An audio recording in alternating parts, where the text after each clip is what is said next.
The council's ruling came through on a Tuesday. I remember that detail clearly because I had been eating a protein bar and drinking cold coffee when the broadcast interrupted every screen on the delegation ship. Ambassador Eleanor Voss stood at the center of the chamber below, surrounded by 40 alien representatives whose names I had spent 12 years learning to pronounce correctly. The lights in that chamber were white and precise and cold, the kind of light that makes everything look like evidence. I am Dr. Yael Marin. I translate. That is what I do. I take the words of species who see in frequencies humans cannot perceive, who feel sound as vibration in organs we do not have, and I make their meanings fit inside the narrow hallways of human language. I had believed, until that Tuesday, that words were bridges. I was about to learn they were also walls. Eleanor did not flinch when the verdict began. I had worked beside her for 6 of those 12 years and I had never once seen her flinch. But I watched the muscles in her jaw tighten as the council's primary speaker, a Valorian elder named Chauvel whose body produced soft pulses of blue light when it spoke, began reading the decree. The translation was automatic. Every ship in our delegation received it simultaneously through the universal protocol layer. I did not need to translate it. I understood it just fine. Humanity was declared a quarantine species. The charges were listed in careful, formal language. We were described as cognitively predatory. Our pattern recognition was classified as destabilizing. Our rate of technological absorption was labeled a threat to galactic equilibrium. And the specific incident that triggered the vote was stated plainly: 11 years after first contact, human engineers had successfully reverse-engineered faster-than-light propulsion. A technology the elder races had developed over thousands of years. We had done it in 11. The council did not call us clever. They called us dangerous. The terms were precise. A 500 light-year exclusion zone centered on Earth. No trade routes crossing into it. No communication signals permitted in or out. Any human vessel found beyond the boundary after 90 days would be seized. All human personnel currently in galactic space had until the end of that period to return home. I sat in the observation deck above the chamber and I counted the species who voted. 42 total representatives. 39 voted in favor. 2 abstained. 1 voted against. I later learned that the single dissenting vote came from a small aquatic civilization called the Urundi, whose home world had itself been quarantined 200 years earlier and subsequently released after a political review. Nobody paid them much attention. Their vote changed nothing. Eleanor spoke for 23 minutes. I know because I was timing it out of habit, the way translators do when they are preparing for a long session. She spoke about humanity's history of cooperation. She presented data on the trade partnerships we had built. She outlined the joint research programs where human scientists had contributed discoveries that benefited multiple species. Her voice was steady and professional and perfectly modulated, and the council listened with the particular quality of silence that means a decision has already been made and the speaking is only formality. When she finished, Chauvel dimmed its bioluminescence. Not all the way. Just enough that the chamber grew one shade darker. I had read enough Valorian social documentation to know what that gesture meant. It was the equivalent of closing a book. The matter is concluded. There is no next chapter here. I stood up from my seat and walked to the viewport. The stars outside did not care. They sat in their ancient positions and burned with the same indifference they had always maintained toward the dramas of short-lived creatures. I pressed my hand against the cold glass and looked at the constellation patterns the Valorians called the Old Spine, a long curve of 7 stars that their ancestors had used to navigate before the age of faster-than-light travel. I had memorized its name in 6 different galactic languages. I had been proud of that. The walk back to our crew quarters took me through a corridor where several members of our cultural liaison team were gathered around a display screen. No one was speaking. A young man named Oliver Price, who had only joined the delegation 8 months earlier and who still got excited about alien food markets, was sitting on the floor with his back against the wall. He was not crying. He was simply sitting there with his hands on his knees, staring at nothing. I stepped around him carefully, the way you step around something fragile. My cabin was small and efficient. I sat on the edge of the bunk and opened my translation logs from the session. Old habit. I always reviewed my work immediately after. But there was no work to review. Everything had been automatic. The council had spoken in universal protocol. There was nothing left for me to do. I thought about my mother, who had been so proud when I was selected for the first contact program. She had kept a framed photograph of my graduation from the Xenolinguistics Institute on the wall of her kitchen. I thought about how I had once told her that if humanity ever got to sit at the table with the rest of the galaxy, it would be because people like us built the chairs. Language workers. Bridge builders. She had laughed and called me dramatic. I had not understood, then, that the table was never meant for us. The voyage home took 9 days. We traveled in convoy, all 7 human delegation vessels moving together through the corridor that would soon be permanently closed to us. Nobody organized any gatherings. Nobody gave speeches. The cook still prepared meals and people still ate them, because the body does not care about political humiliation. It still wants protein and sleep. On the 3rd day, I went to Eleanor's quarters. She was working, of course. She was always working. She had a holographic display showing the legal documentation of the exile decree spread across her entire desk, annotated in 3 colors. She looked up when I entered. She did not say anything for a moment. Then she said, "They predicted we would fight the terms." I told her we were not fighting them. She said, "I know." That is what I told them. They did not believe me. She paused. Do you know what Chauvel said to me privately, after the vote? It said that humanity's greatest flaw was our inability to accept our place in the natural order of things. It said we would eventually harm ourselves or others if left unchecked. I asked her what she said back. I thanked it for its time, she said, and I walked away. I stood in her doorway for another moment. Through her viewport, the stars moved slowly past as we curved toward the edge of the corridor. Somewhere far behind us, the Council was already beginning the administrative process of erasing our presence from galactic records. Our trade routes would be deactivated. Our waypoints would be removed from standard navigation charts. It would be, in the technical language of galactic bureaucracy, as though we had simply never arrived. On the 9th day, we came out of faster-than-light travel and saw the sun. It sat there in the center of the system, ordinary and yellow and ours, and I felt something release in my chest that I had not realized was locked. The blue curve of Earth was visible from a long distance, and I watched it grow larger in the viewport as we decelerated toward home. Nobody cheered. It was not that kind of moment.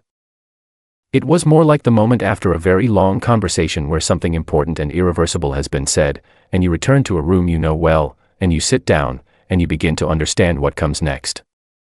The ambassador's final report to the World Council ran to 412 pages. My contribution was a 40-page appendix on linguistic patterns in the verdict decree. I noted that the Council's chosen language was unusually final. There were no conditional clauses. No provisions for review. No timeline for reassessment. They had not exiled us temporarily, with the possibility of return. They had exiled us permanently, with the precision of people who did not expect to revisit the decision. I filed my appendix. I ate dinner. I went to sleep. Outside, the Earth turned in its orbit, quiet and blue and unaware that somewhere 42 alien species had just decided it was the most dangerous thing in the known galaxy. They were not entirely wrong. They were just wrong about what that meant. The first year was the hardest, and then it was not. I say that plainly because I think people expect a different kind of story when they hear the word exile. They expect collapse. They expect rioting and resource crises and the slow unraveling of civilization under the pressure of isolation.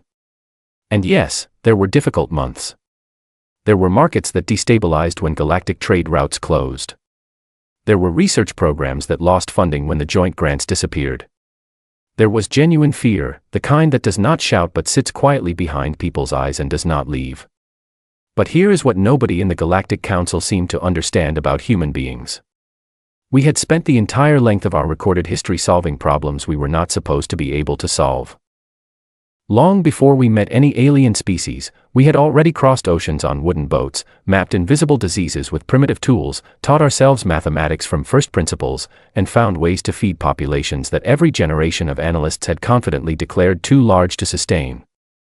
The Council looked at our 11-year reverse engineering of faster-than-light travel and saw a threat. What they failed to notice was that we had done it while also managing 11 simultaneous global crises, a funding dispute that spanned 6 governments, and an equipment shortage that required 3 teams to share one lab. We did not thrive despite difficulty. We were structured for it. I spent the first year working in a basement office at the Seoul Boundary Intelligence Division, which had been quietly established 6 months before the exile by a forward-thinking group of intelligence analysts who had suspected, correctly, that the council vote was not going to go well for us. Our official mandate was to monitor the exclusion zone perimeter. Our unofficial mandate was everything else. My team was small. There was Arthur Quinn, who had been a signals analyst before the exile and who had the specific gift of finding meaning in noise. There was Diane Cole, who had worked in galactic trade logistics and knew the economic patterns of 37 alien civilizations the way a musician knows scales. And there was Pete Holloway, who was technically our systems engineer and practically our memory, the person who remembered every small detail that everyone else had let slide past. We worked in the basement because the building above us was assigned to the more visible departments. Nobody official cared very much what we were doing down there. That suited us fine. The first major thing I noticed, 8 months into the exile, was that humanity was not collapsing. It was accelerating. With galactic trade removed, every government on Earth and in the solar colonies had been forced to solve their own problems without outside help. The result was an explosion of internal innovation that moved faster than anything the pre-exile era had produced. Food production systems that had relied on imported alien biological compounds were redesigned around native Earth biology within 14 months. Energy infrastructure that had been transitioning slowly toward a hybrid model involving galactic technology was instead pushed completely toward a local fusion approach, and it worked better than anyone had expected. The Mars colonies, which had been partly dependent on imported water processing membranes, developed their own within a year that were more efficient than the originals. I compiled these developments into reports that went upward through the division. I do not know exactly who read them. But I noticed that the reports were never dismissed. The second major thing I noticed was the anomalies. Arthur found the first one on a routine scan of the boundary perimeter. A sensor ghost, he called it. A contact signature that appeared on long-range detection, held position for approximately 40 seconds, and then vanished.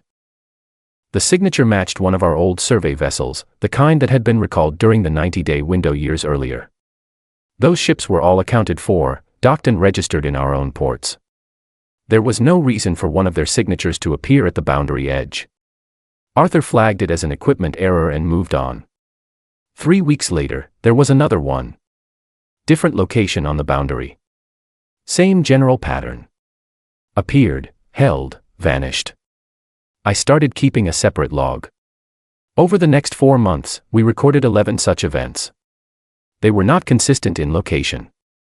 They were not consistent in duration. But they were consistent in one thing: they only appeared on the section of the perimeter that faced away from the major galactic shipping lanes. The section that, in normal traffic terms, should have been the quietest. I brought the log to Diane one afternoon. She looked at it for a long time without speaking. Then she said, "They are not one of ours." I asked her how she was sure. She said, "Look at the drift pattern. None of our vessels have that specific signature decay. Whatever is producing these contacts has a drive system with a slightly different harmonic profile than anything in our inventory." She paused. "It matches the harmonic profile of second-generation Council patrol craft." I stared at her. She stared back. We did not say it out loud, not that day. But the implication was sitting there between us in the way that certain realizations sit before you find the words for them. The Council was watching us.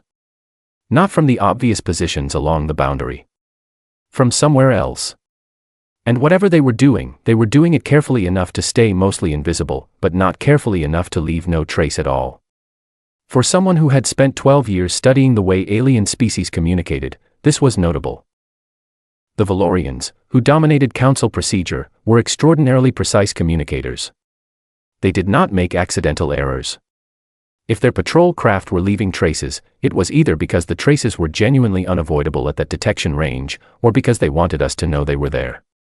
I could not decide which option was more concerning. Pete spent 2 weeks building a refined detection array that piggybacked on our existing perimeter sensors without adding any new hardware that the Council might notice.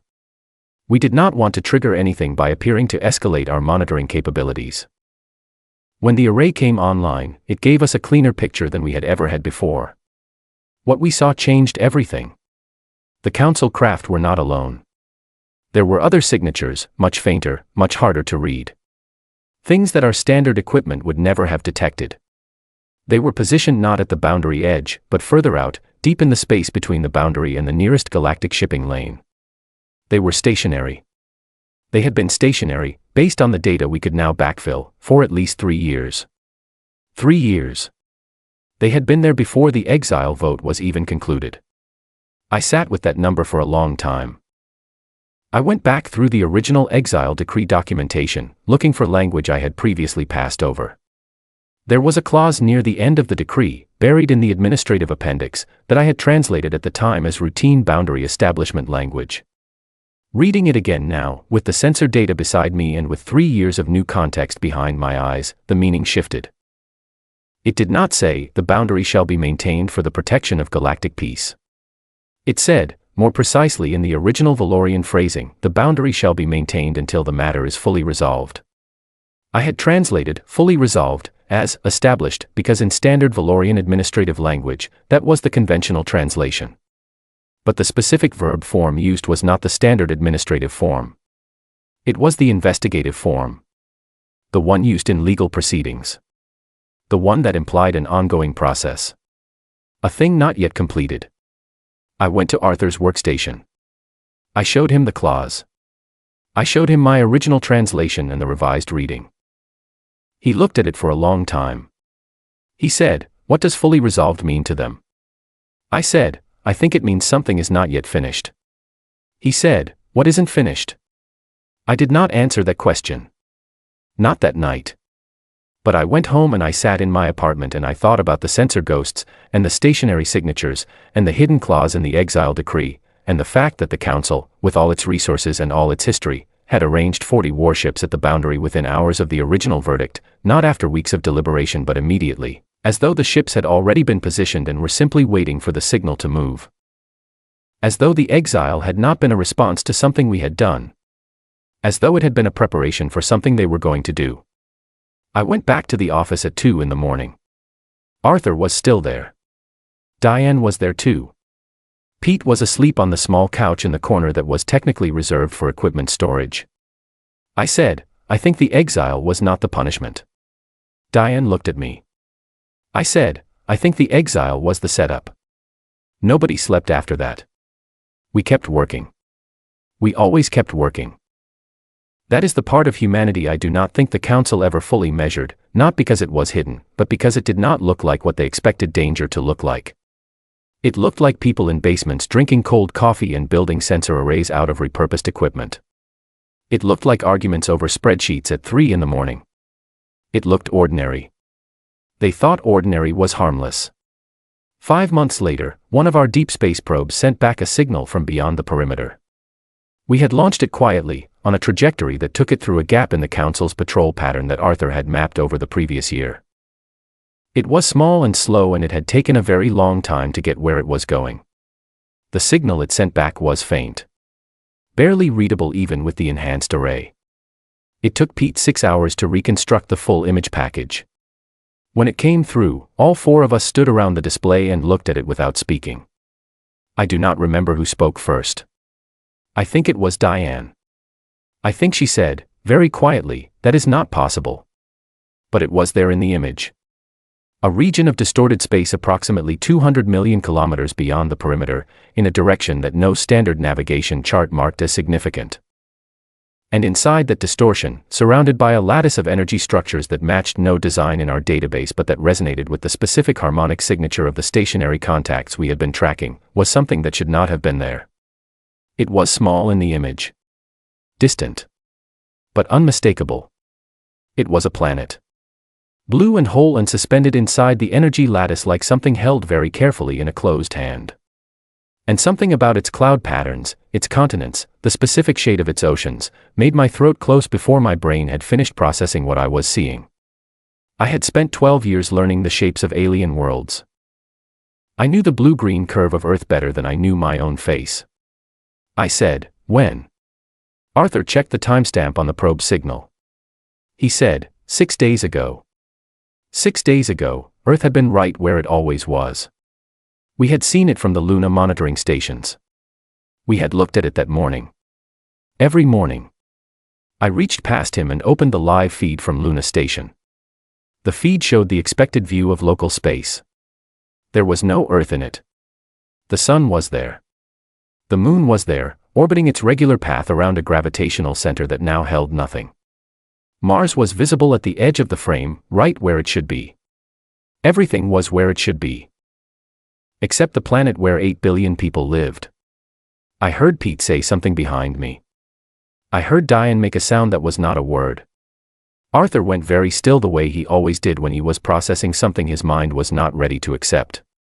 I looked at the image from the probe. I looked at the live feed from Luna.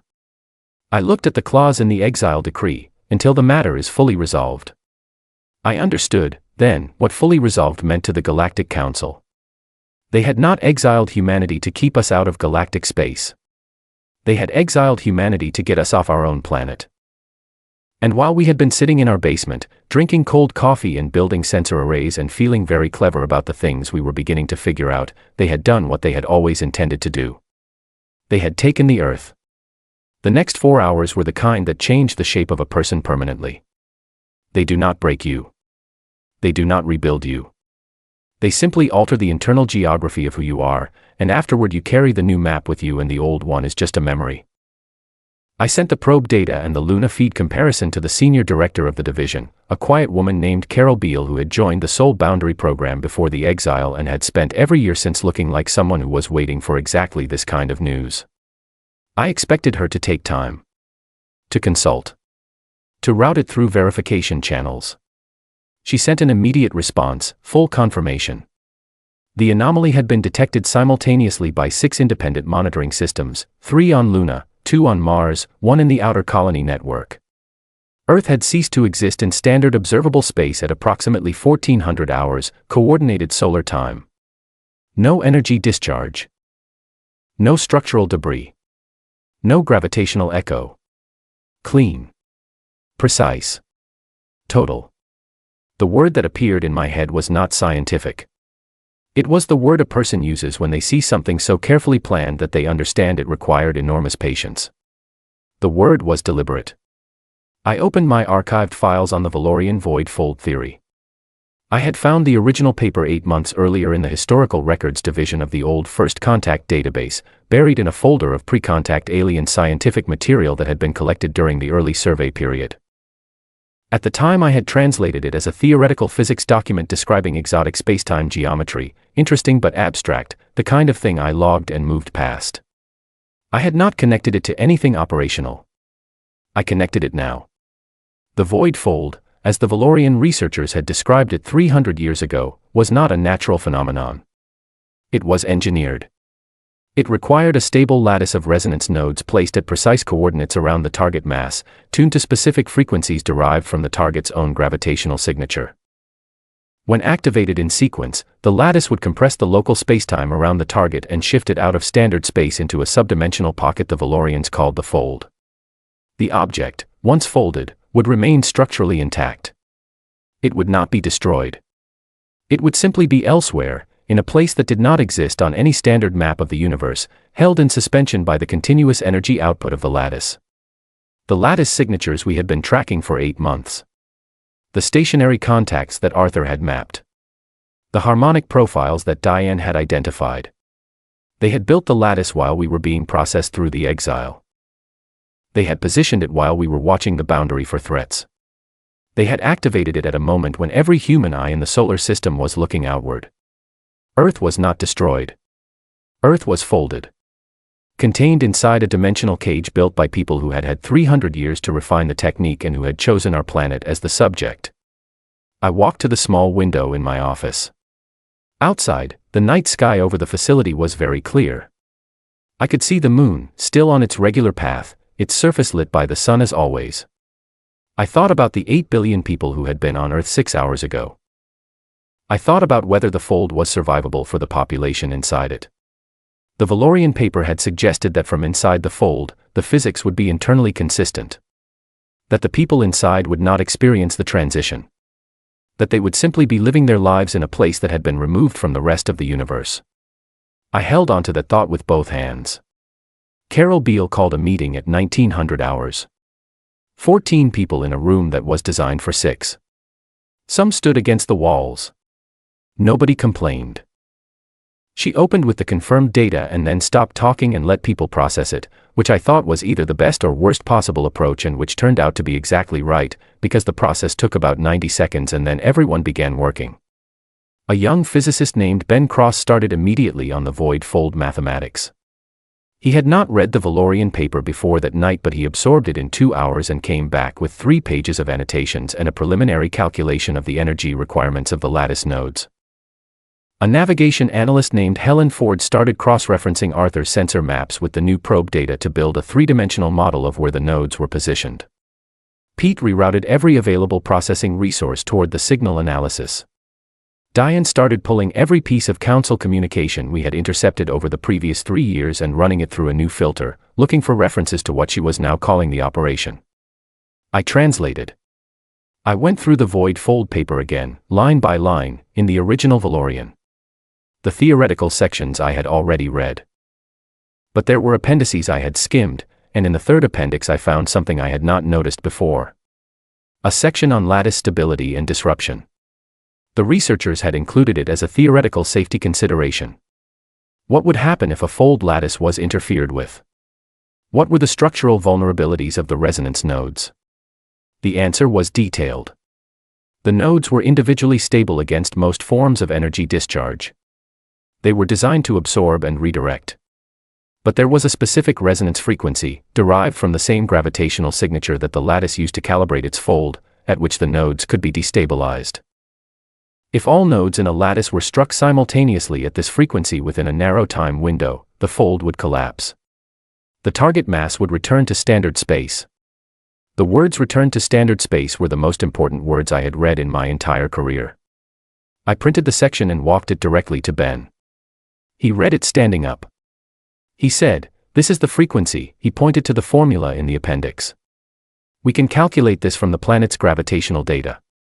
We have complete gravitational survey data for Earth. We have all of it." I said, "How long?" He said, "To calculate the frequency. A day. Maybe less." I said, "To build a device that can produce it." He was quiet for a moment. Then he said, "I don't know yet. Depends on what we have available and what we can modify." He paused. "Months. Probably." I said, "Then we should start now." The council arrived at the boundary the next morning. Not subtly. 42 warships in a formation that covered the entire inner perimeter, visible to every monitoring system in the solar system and clearly intended to be. They did not fire. They did not attempt communication. They simply positioned themselves and held. It was a message without words. I read it easily. It said, "Stay where you are." What followed in the next weeks was the most remarkable thing I have ever witnessed in my life, and I have witnessed a great deal. Humanity did not panic. There was fear, of course there was, the kind of enormous collective fear that comes when the ground beneath an entire civilization is revealed to be less solid than everyone believed. The communications networks were flooded. The colony governments held emergency sessions. People gathered in public spaces and looked up at the sky and felt the absence of something that should have been there. But out of that fear, something else emerged that I can only describe as a form of clarity. The World Council, which had not held a genuine unified session since the early days of the Exile, convened within 36 hours of the confirmed disappearance and did not adjourn for 11 days. At the end of those 11 days, they had produced a single unified command structure, a shared resource allocation protocol, and a priority list of objectives. For the first time in human history, every governing body on every inhabited body in the solar system was operating from the same document. I attended parts of those sessions via feed. I watched politicians who had spent decades disagreeing about trade policy sit in the same room and agree on things in minutes. Not because they had suddenly become different people. Because the situation had become too large for anything except the essential. Carol Beale's division was formally expanded and given a new name that nobody used. Everyone called it the recovery team. Our basement office was replaced by an entire facility, and then the facility grew, and within a month we had access to every resource we needed without having to justify a single request. Ben's frequency calculation came back in 18 hours, not a day. Helen's node map was complete in 4 days. The probe we had used to locate Earth was not alone. We had 3 others on irregular trajectories, and we redirected all of them to gather closer sensor data on the lattice structure. The picture that emerged from the data was extraordinary in its precision. The lattice had 12 primary nodes, positioned at intervals that corresponded exactly to the mathematical pattern described in the Valorian paper. They were large structures. Not ships. Fixed installations, anchored to the local spacetime geometry by their own gravitational anchors. They had been placed over a period of years, moved slowly and quietly into position under cover of the boundary enforcement posture, which had provided the Council with a legitimate reason to have craft operating in that region of space without triggering our attention. It had been planned over years. Possibly decades. The question of whether the void fold was survivable for Earth's population was answered, partially, by the probe data. The lattice readings suggested the fold was stable. No decay. No collapse indicators. From inside, by the theoretical framework of the Valorian paper, the physics would be consistent. The people inside would not know they had been moved. I held on to that fact. I held onto it the way you hold onto the rail of a ship in rough water. Arthur came to me 11 days into the recovery effort with something he had pulled from the old Council communication intercepts. It was not a message. It was a data fragment, the kind that appears at the edge of a transmission when the encoding is not quite clean. 17 characters in a Valorian administrative cipher. He had decrypted it using a key we had acquired through a source I was not supposed to discuss in written records. The 17 characters resolved to a date and a location designation. The date was 14 months before the exile vote. The location designation was the coordinate sector now occupied by the lattice. They had begun building the cage 14 months before they voted to exile us. Before any formal accusation. Before any hearing. Before any of the process they had subjected us to in that cold white chamber where Eleanor had spoken for 23 minutes and been answered with a dimmed light. The exile had not been a response to our actions. It had been a distraction. A way to move us away from Earth, to fill our attention with legal proceedings and boundary enforcement, while they completed the work they had already begun. I filed Arthur's finding in the record. I did not allow myself to sit with the anger it produced. Anger was available. It was everywhere in that facility. You could feel it in the pace of people's movements and the clipped efficiency of their conversations and the way nobody wasted a single word on anything that was not directly useful. That anger was not a problem. It was fuel. The resonance disruptor, which was what Ben's team called the device they were building to strike the lattice nodes, was not a weapon in any conventional sense. It did not destroy things. It produced a sustained frequency broadcast tuned to the specific gravitational resonance of Earth, which would, in theory, cause the nodes to destabilize and the fold to collapse. The word "in theory" was doing significant work in that sentence. The Valorian paper described the process. We were building the hardware to execute it without ever having tested the underlying physics ourselves. We had one shot. The nodes, once destabilized, would either collapse the fold cleanly or they would not. There was no intermediate option that anyone could calculate with confidence. Ben told me this directly one evening when we were the last 2 people in the main lab. He said it plainly, not to frighten me but because he was the kind of person who said true things. He said, "The math is right. The physics is right. But we have never done this before and we cannot run a test case. We will know if it works when we either see Earth or we do not." I asked him what he thought the probability was. He said, honestly, "I think it works. The Valorian paper is internally consistent and they clearly tested it on something before they used it on Earth. They knew it was survivable or they would not have bothered with the fold at all. If they wanted to destroy a planet, there are easier methods." He paused. "They want Earth intact. Which means the fold is stable and the collapse protocol is designed to return the target cleanly." I asked him why he thought they wanted Earth intact. He said, "I have no idea. That is a question for you." He was right that it was a question for me. I spent a significant amount of time thinking about it. I went back through the Council records, the linguistic patterns in the void fold paper, The historical context of the Valorian civilization's rise to dominance within the council structure. A picture formed slowly, the way pictures form when you are working with fragments and inference rather than clear data. The Valorians had not always been the dominant force in the Galactic Council. 3,000 years ago, they had been a mid-tier civilization, technically capable but politically marginal. Their rise had coincided with the development of the void fold technology. In the historical record, the technology was listed as a peacekeeping tool, used to resolve territorial disputes by temporarily relocating contested territories. It had been used 4 times in recorded council history. Each time, the target had been a smaller, less connected civilization. Each time, the relocation had been followed by a period of negotiation. And in 3 of the 4 cases, the target civilization had emerged from the fold with significantly reduced political standing and significantly increased dependence on the council for resource access. The void fold was not a weapon of destruction. It was a weapon of restructuring. The Valorians did not want to eliminate the species they targeted. They wanted to change their position in the galactic order. They had not folded Earth because they wanted to destroy humanity. They had folded Earth because they wanted humanity to come out of it needing them.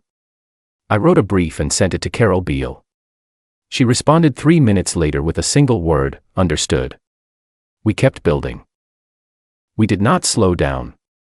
The disruptor hardware was assembled across 12 vessels, 1 per lattice node, because simultaneous delivery was a hard requirement of the protocol. The ships were modified deep space vessels, stripped of everything non-essential and fitted with the broadcast equipment Ben's team had designed. The Council warships held their perimeter. They still had not communicated. They were watching. They were waiting for us to attempt something, I suspected, so they could claim we had violated the boundary terms and respond accordingly. They needed a pretext. We gave them nothing. Every action we took was inside the exclusion zone. Every modification to our ships was conducted at internal facilities. We did not cross the boundary. Not yet. Helen came to me with the node map one afternoon and pointed to a feature in the data that I had not noticed. The lattice nodes were positioned outside the exclusion zone boundary, but they were close. The nearest one was approximately 60 light-years beyond the perimeter line. If we go straight, she said, we hit Council patrol coverage immediately. They will intercept before we reach the first node. I looked at the map for a while. Then I asked her to show me the patrol pattern timing. She brought it up on the display. 42 warships at the boundary, but their patrol rotations left predictable gaps. Small ones. Brief ones. The kind of thing you would not notice if you were not looking very specifically for it. Arthur had been looking for it. He had built a complete timing model over the previous month, at first as a contingency and then as something closer to a plan. The gaps were enough.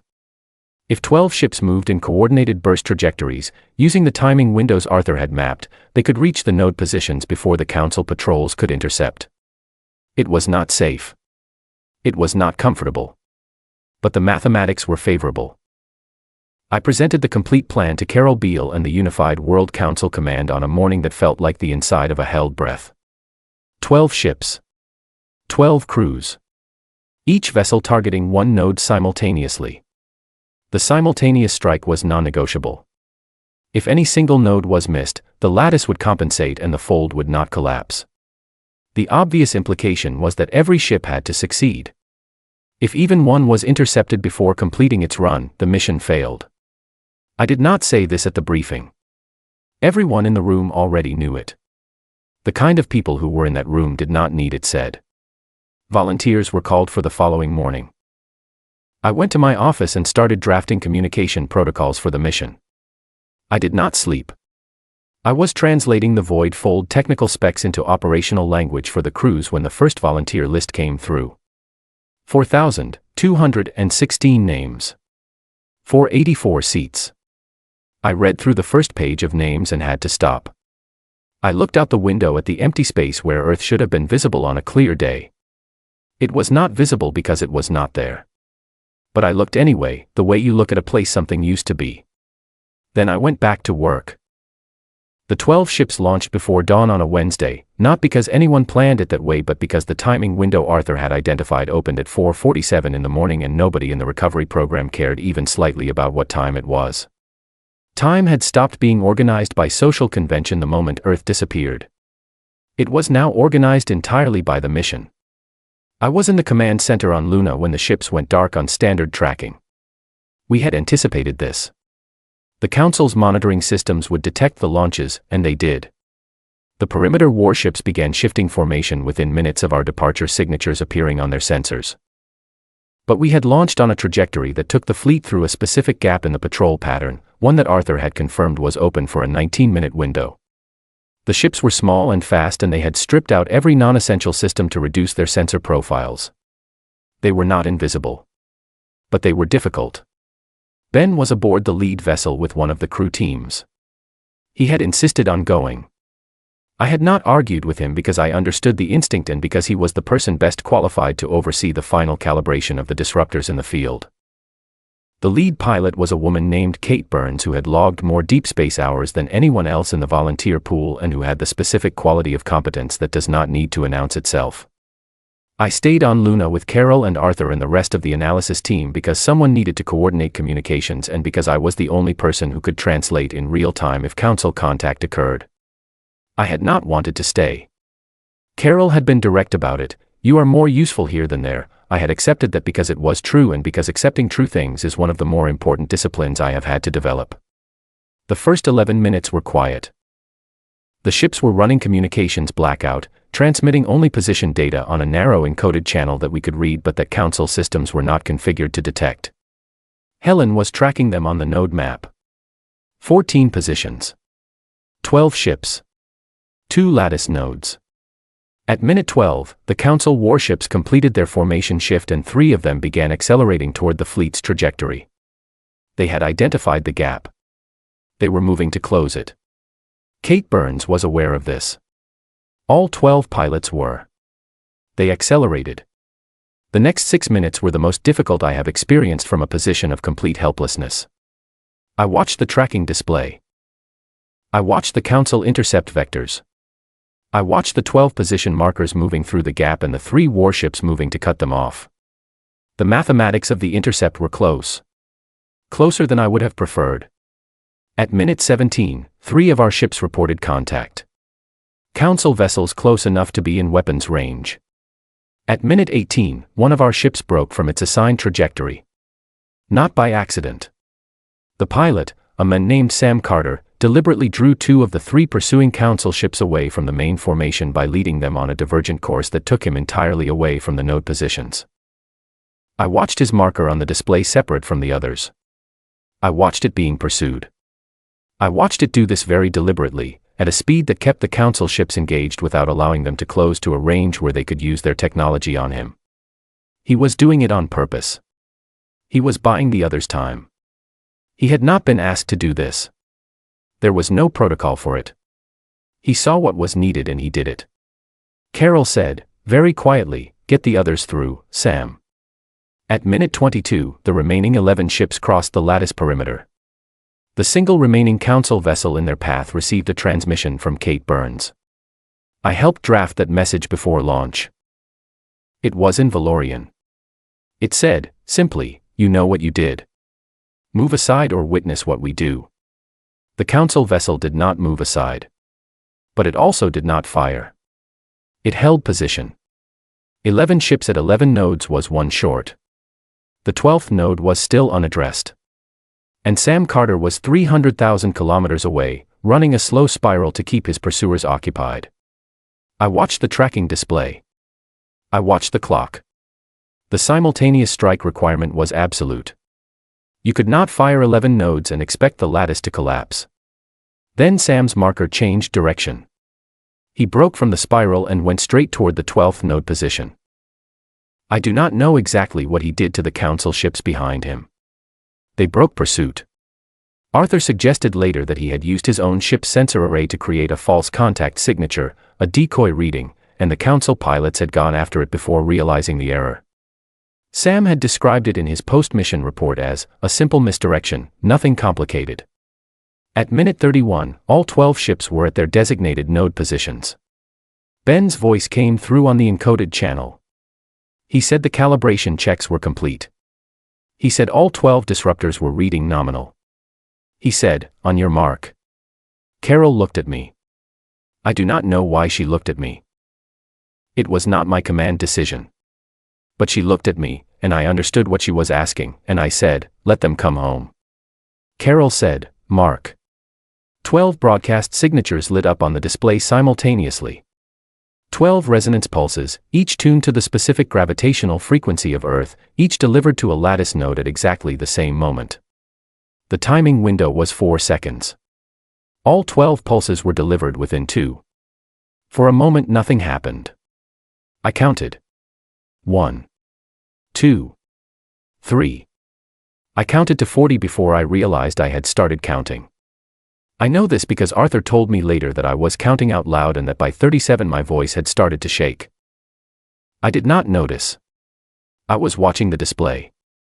At 41 seconds, the lattice readings changed. The node signatures began dropping. Not all at once. One, then another, then 3 more in rapid succession, like a structure losing its load-bearing points in sequence. The harmonic of the fold frequency, which we had been tracking since we first identified the stationary contacts, began to shift and distort. Helen said, "It is working." Diane said, "The fold is destabilizing." I stopped counting. What happened next is difficult to describe in technical terms, not because I do not understand the physics but because the physics are not the part that stays with me. The tracking data showed the dimensional boundary of the fold collapsing inward, the lattice nodes going dark one by one, the local spacetime geometry in the target region undergoing what the Valorian paper called a return resonance, which is the phenomenon by which folded mass re-emerges into standard space. It takes time. The paper said it would take time. The math agreed. The display showed the target region. The moon was visible, still on its path. The sun was visible. The empty space where Earth had been for however many weeks it had been gone was visible. And then it was not empty anymore. Earth came back the way I imagine all truly important things come back, not with ceremony or announcement, but simply by being there in a moment when it had not been there in the moment before. It appeared in the display as a gravitational signature first, the instruments detecting its mass before the optical systems resolved the image. Then the image came through, and it was the planet, whole and unmarked, its clouds in different positions than they had been when it left because time had passed inside the fold just as it had passed outside, its ocean still blue, its continents still exactly where they had always been. The gravitational return wave hit the lunar station sensors and every instrument in the lab registered it simultaneously. Some of the equipment went into automatic calibration mode. Someone behind me said something that was not a word. Someone else made a sound that I will never forget and cannot adequately describe. Carol Beale sat down in her chair and covered her eyes with both hands and stayed like that for a long moment. I looked at the display and I watched the Earth turning. It took approximately 4 more hours to establish two-way communication with the surface. The fold had interrupted the signal infrastructure during the return transition and several relay systems needed to reset. Those were the longest 4 hours. I know what people mean now when they say waiting is its own kind of labor. When the first live voice contact came through from Earth, it was a technician at a monitoring station in the outer European network who had apparently noticed a strange interference pattern and was calling to report an anomaly. She was calm, professional, and entirely unaware that her planet had been absent from standard space. From inside the fold, as the Valorian paper had predicted, the physics were internally consistent. The population had experienced nothing unusual. Carol took the call. She told the technician there was no anomaly. Everything was fine. She told her to have a good morning. Then Carol set down the receiver and the room was very quiet for a while. The Council warships withdrew from the boundary perimeter 3 days later. They did not do this voluntarily. There were things happening in galactic political space that I was not fully aware of in those days because I was occupied with other things. But Diane had been monitoring the broader Council communication network and she told me that 3 member species had formally submitted challenges to the Council's authority and conduct in the matter of the human quarantine and the subsequent void fold operation. The challenge documents, which Diane translated with my help over 2 sleepless days, were detailed and technically damning. Someone had been compiling evidence for a long time. It turned out that the Orundi, the small aquatic species who had cast the single dissenting vote at our exile hearing, had been doing exactly that. They had spent the years since the exile vote quietly gathering documentation, building alliances with other marginalized species, and preparing a formal challenge that they had held until they had a moment where it could not be dismissed. The moment Earth returned to standard space was that moment. I thought about the single dissenting vote in that cold white chamber. I thought about how nobody had paid it any attention at the time. The Council's formal response to the challenges took months.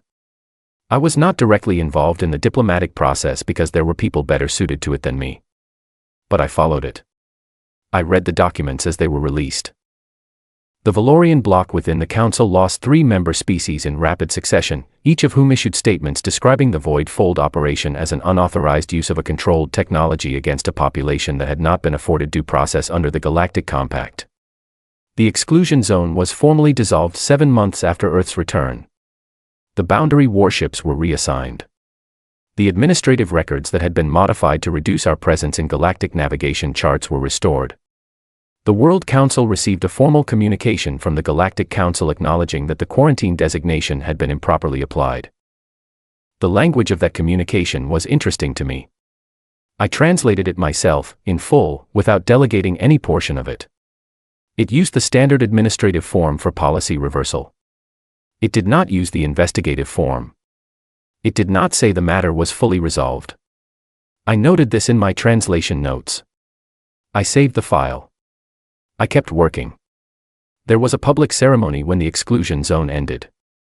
I watched it on the broadcast from my office, where I had a new desk and a window that looked out at the solar system and, on a clear day, a specific point in space where the lattice had been. The energy signatures had dissipated after the fold collapsed. There was nothing there now except empty space. But I knew where it was. Arthur was beside me during the broadcast. We watched the ceremony for a while. Then he asked me what the Arundi word was for the thing that had happened. Not exile, not rescue, not victory.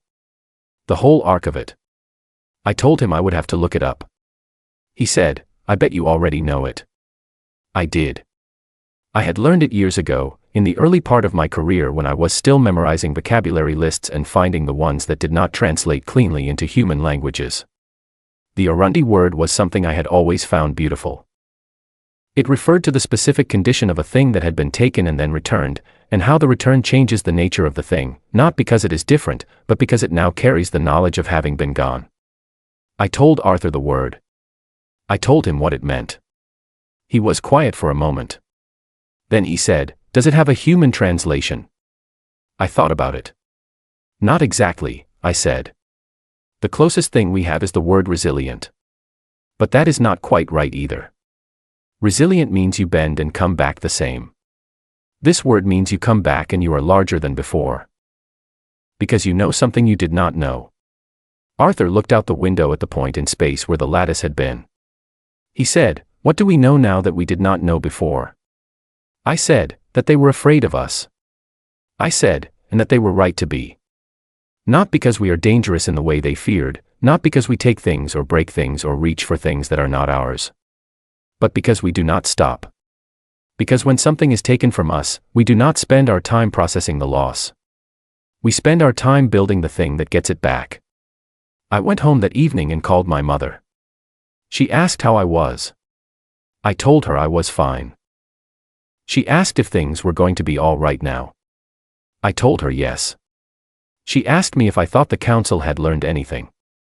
I thought about the communication I had received that morning from a young Valorian scholar named Velashi who had read my translation of the Void Fold paper and wanted to discuss the linguistic structure of the original appendix. It was the first time a council-affiliated researcher had initiated contact with a human academic since the exile. The message was careful and formal and technically correct. But it was also, unmistakably, curious. It wanted to understand something. I told my mother yes. I thought they had learned something. I poured myself a cup of coffee and sat by the window and thought about the Arundi word and the thing we carried now, the weight of having been gone and come back, of having been underestimated and then not, of having been caged by people who thought the cage was the end of the story. They had built that cage over hundreds of years with the precision and patience of people who believed they understood the nature of dangerous things. They had been working from the wrong definition. We are not dangerous because we take. We are dangerous because we give everything we have to the thing in front of us, whether that thing is an impossible equation or a resonance disruptor or a gap in a patrol pattern or the specific 40 seconds between pressing a trigger and seeing a planet come home. Chauvel had said, in that cold white chamber, that our greatest flaw was our inability to accept our place in the natural order. I had thought, at the time, that this was an insult. I understood now that it was the most accurate thing they ever said about us. We do not accept a place we were assigned by people who were afraid of us. We go out and we build the place ourselves. And then we bring everyone home.